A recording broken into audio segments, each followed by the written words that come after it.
accountability is so huge in anybody's life, and the purpose driven life has more accountability than anything, because you are accountable to yourself. Mm-hmm. And how do you keep that momentum and that pace?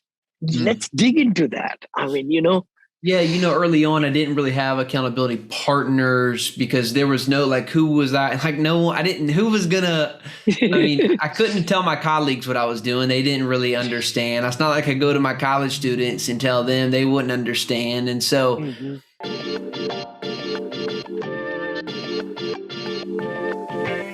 they wouldn't understand. And so, early for me, Vinney, what was accountable is,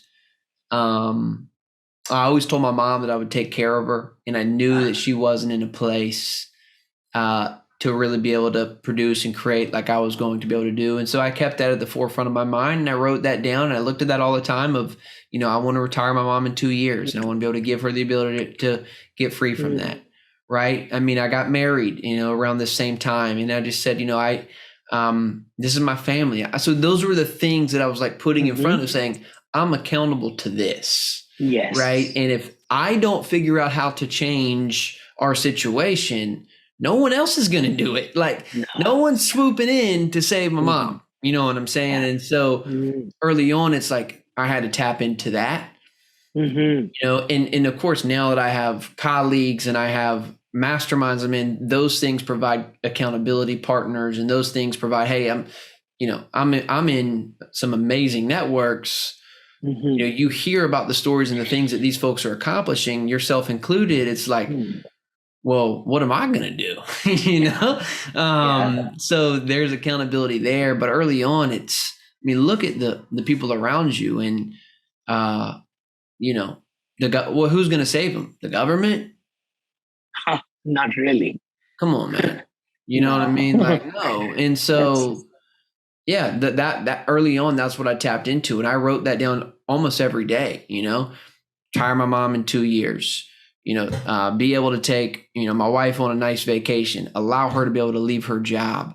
Those are the things, just over and over. Like, this is what's going to motivate me. And that did. And I would say that's not necessarily my biggest motivation anymore, because some of those things are taken care of, but that's what it was early on, for sure.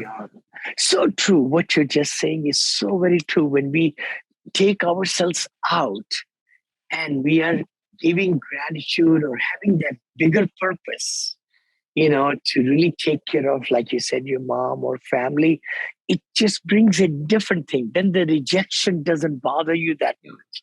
And, with the ups and downs, and you get more charged up because of the higher purpose. No, thank you for sharing that. The other part also is us really utilizing the time, because we all have the same amount of time. And what do you think you could share with the audience? How is Ellis using his time? What systems is he really, excited about? Kind of take us through that journey. Yeah, that's a great question. So there have been seasons, and I would say this is probably not one of them at the moment. But for example, when I was working in that college ministry and I wanted to begin to build my real estate portfolio, begin to build my brand and my reputation, I was up at 4 a.m. and I was spending 3 to 4 hours working on my business before I went to work. And then when I came home, I'd work 2 or 3 hours that way. So in some ways, we all get the same amount of time, but not if you sleep in till 7 a.m. because then we don't get the same amount of time. Yeah. Right? Like, you can add days to your week compared to what everyone else is doing by waking up 3 hours early. I love it. Love it. What you just said that, many of us could say, I'm a W-2. I'm so tired. I just don't have time to devote to talk to, customers or investors in our case, and brokers and all that. But the people I've seen who have really done well in my academy and other people, successful people, they did spend the time, like you said, early on in the morning. In the lunchtime, during break, they took time to talk to brokers. And when they came home, they had the passion to get back into the office after dinner. That's how I did it too. I just retired 2015, 7 years back today. or something. And before that, I was spending so much time during the day to crush this, right? To get to start the business. No, that's so important. Today, though, Vinney, let me tell you how that the next level of that, though, because today it doesn't really feel like no matter how early I wake up, I still never can get it all in. So today, here's the next level of that. I realize that no matter how early I wake up, I couldn't accomplish or do all the things on my to-do list. So today, I leverage people. Like I'm building teams. I have assistants. I have content managers. I have partners.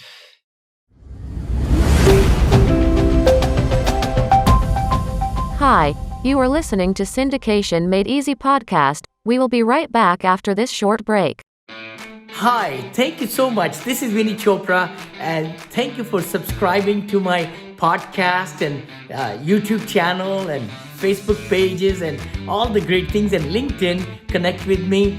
I come live to you every Friday at 9:30 Pacific with Vinney and Bo show. Please also look at that. And also the podcast, which is my Apartment Syndication Made Easy. The book I wrote a couple of years back became international top seller on Amazon International now. And then we like to bring great guests for you every week or twice a week sometime to give you a lot of great knowledge. So please subscribe. You give us 5-star reviews on the iTunes. The better the guests we can bring, and our ranking will go higher also. Thanks again for following us and really getting the most out of it. Please comment, like, share, because we would love to bring better and better material for you. I have assistants. I have content managers. I have partners. Therefore, I have other people who are spending 8 to 10 hours a day also accomplishing the same mission and vision I want to accomplish. So I didn't schedule this podcast with you. I didn't send you my bio. I didn't set this up. I literally hopped out the shower and came and got on this computer, and I'm here with you now. Right? So it's like, that's the next iteration of this is, guys, you have to begin to, and I thought early on, so that's the next generation is people. It's like, can you begin to bring on people? And I would say every good entrepreneur, anyone doing this, you can hire a virtual assistant. There's some great companies out there where you can hire folks internationally who are well-trained, who are well-qualified. Their pay might be less than it is for you here in the States, but relatively very good for them. And so you're getting good workers. I got some Filipino workers who are like, I pay them. I do actually pay them well. I pay them above the minimum wage, even here in the States. But they're hungry for the work. They're hungry, they do a lot of the things that I don't want to do. Also, not just VAs or virtual assistants. I have business partners, and I choose to give up ownership. I choose to give up control in order to gain size and speed, and just made that decision. I rather give up ownership. I rather give up control. At this point in my life, I'm young. I got plenty of time to go build things. I rather give up control and ownership for access to size and speed. And I think that's the big thing about this business, Vinney, for people who are, trying to break in. If you're trying to hang on to the whole grape, realize that's just a grape, man. Like you're never going to get wealthy trying to hold on to 10 units. Like, oh my gosh. Like it's 10 units. It makes 30 grand a year. Guess what? You'll never get wealthy on a building that makes 30 grand a year. Like you got to go bigger, and you got to give up control in order to get there. I loved that what you just said, Ellis. My coach, many years back, right? He said, Vinney, transaction is one transaction. Broker is one broker, one LOI, one contract, one loan. But if you do bigger, go bigger faster, you just put extra zeros on the side. That's all. Yeah. It's what so you true. just said. Yeah, it's so true. And a lot of time we get stuck in this 10 units or 30 units or 50 units because of lack of money. And that's what I teach and you teach. Syndication is the best way. There's trillions of dollars, over 30 trillion of dollar in retirement funds in US. I mean, we are only trying to get few 100,000 from each investor, right? And that's the beauty of syndication. I hope everybody listening to us really, really look into that. Syndication is the process of getting like-minded people together with a common goal, and where you learn the business, you find the deal, and they bring the money with you. Yeah. OPM, other people's money. Can I talk about that since we're on that train? I think one of the topics I said was how to raise more money by having a niche. Guys, so this is one of the things I share a lot is, I mean, clearly this is a very saturated space. Like, you might be asking the question, well, why would someone invest with me when they could invest with someone like Vinney, or they could invest with someone like Ellis? So let's talk about that, because I think this is really, really important. And this is the fastest way to build credibility in this space and to begin to be able to raise your first $1 million. And I promise you this will work. It is so much easier if you become an expert in a particular niche. So OPA is the key. You're trying to leverage other people's money, OPM. Sorry, we'll get to OPA in a minute. But the way to do that is not to say, I am a commercial real estate investor and I raise money from accredited investors. No, let me give you a better one. I am a commercial real estate investor and I help oil and gas investors or owners of mineral rights help reduce their tax liabilities through the depreciation that real estate puts off. Because here's the amazing thing that you can go do now, Vinney. If you're an expert on mineral right owners, oil and gas investors, now you can go get on, now you would just identify all the different platforms that those people listen to. I know those podcast shows. I know those conferences. I know those networking groups.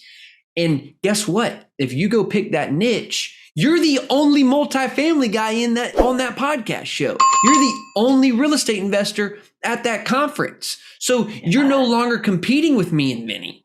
You got the whole thing to yourself.